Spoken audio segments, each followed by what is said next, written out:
Right now we're on our route clearance mission for the day, rolling through Baghdad.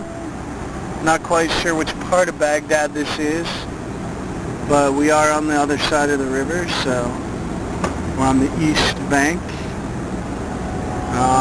Yeah, just showing you some of the city here. What's side? What side? Come on, direction.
It was about 10 days after he was injured, and the Army flew me over to Germany to meet him where he had been flown to the Landstuhl Regional Medical Center.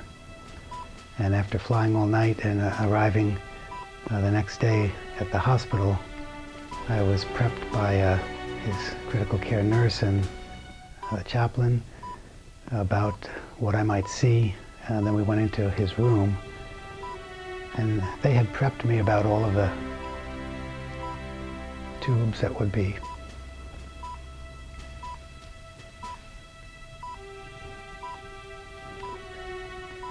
connected to medical apparatus, etc.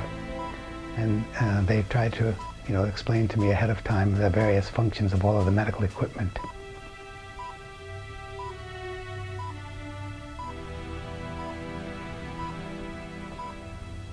But when I went into the room the first time, I didn't care about the medical equipment.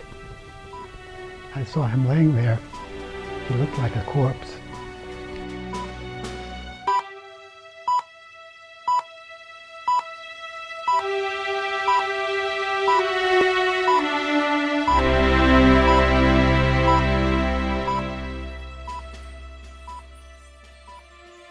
I was surprised that he wasn't totally disfigured and black and blue and all that, but it turns out that his injury was completely internal in his brain. The shock wave of the bomb damaged his brain, but it was not physical damage, it was just a pressure wave, so there was no shrapnel injuries, no burns that you could see.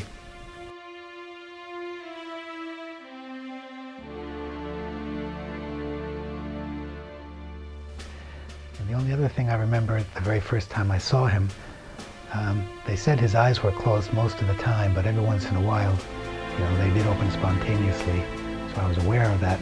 And after I'd been there for some time, his eyes opened very slowly, so his eyelids just rose, and when I looked, there was no life in his eyes. In fact, his eyes just seemed like they were made of stone.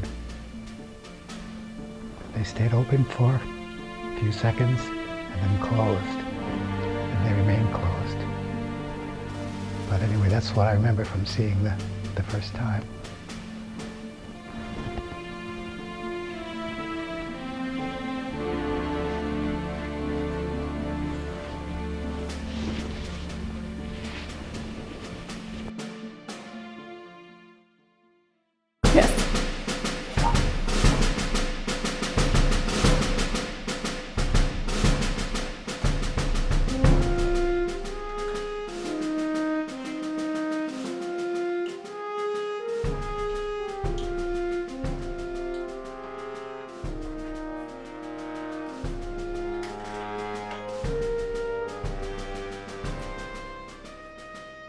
When I first woke up, well, I thought I was in a hospital in Pearl Harbor, and if I looked out the window I could see the battleships there, and every once in a while there would be sea lions that would come in and waddle across the floor, and that just seemed to be perfectly normal for, I don't know, whatever I was thinking.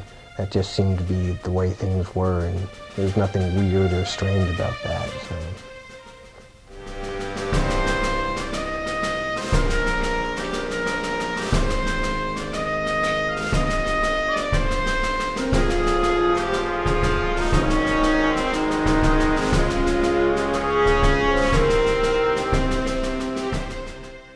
Disappointed because people, when they have these near-death experiences, they always claim to have some grand visions of God or a new purpose of life, and I think I got gypped out of that experience because all I saw was sea lions.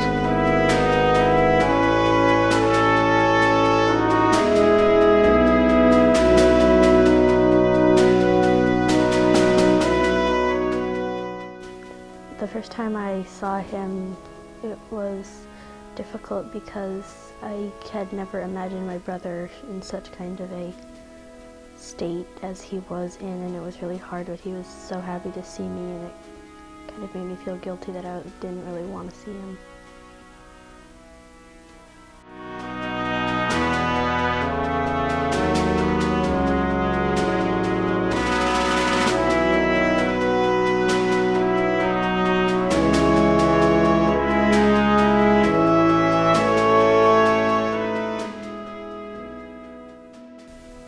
Knew I was probably stronger than him, and I have never felt like I was stronger than my brother.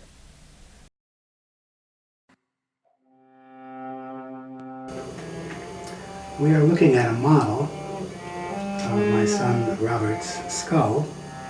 It's actually a life-size model that was made from CT scan data of his head after he had had surgery to remove a large portion of the right side of his skull after suffering a traumatic brain injury in Iraq.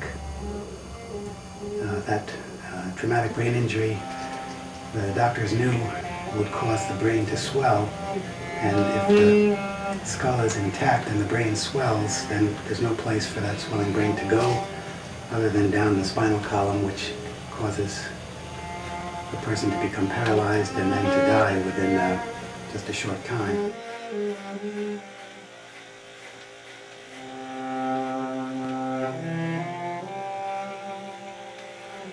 And the way that they remove the skull is they first cut through the scalp, made an incision right around this area that's later going to be, but they just cut this region, cut through this region and not through this region. Then they were able to flop the scalp forward away from the skull, and that would leave this exposed portion. And then with a saw, they literally cut through the skull. They removed that portion of the skull, and then were able to take that scalp and flop it back and stitch it up.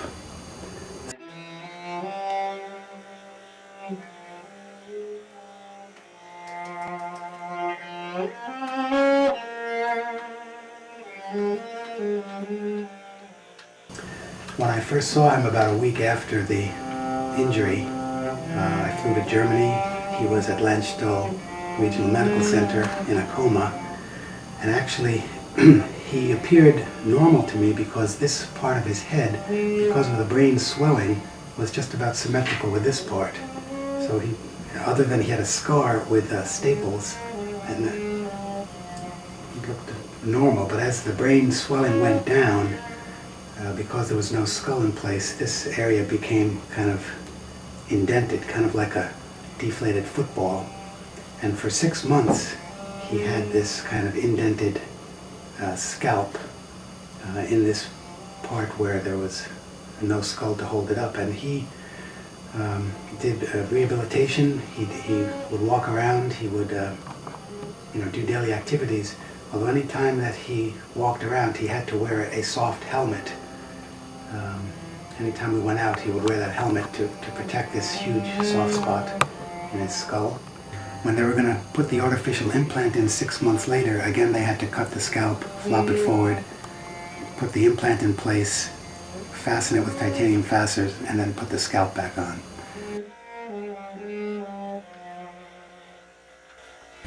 I think this model really does show the enormity of the injury. This is considered a very large craniectomy. In other words, a very large piece was taken out because of the immense swelling.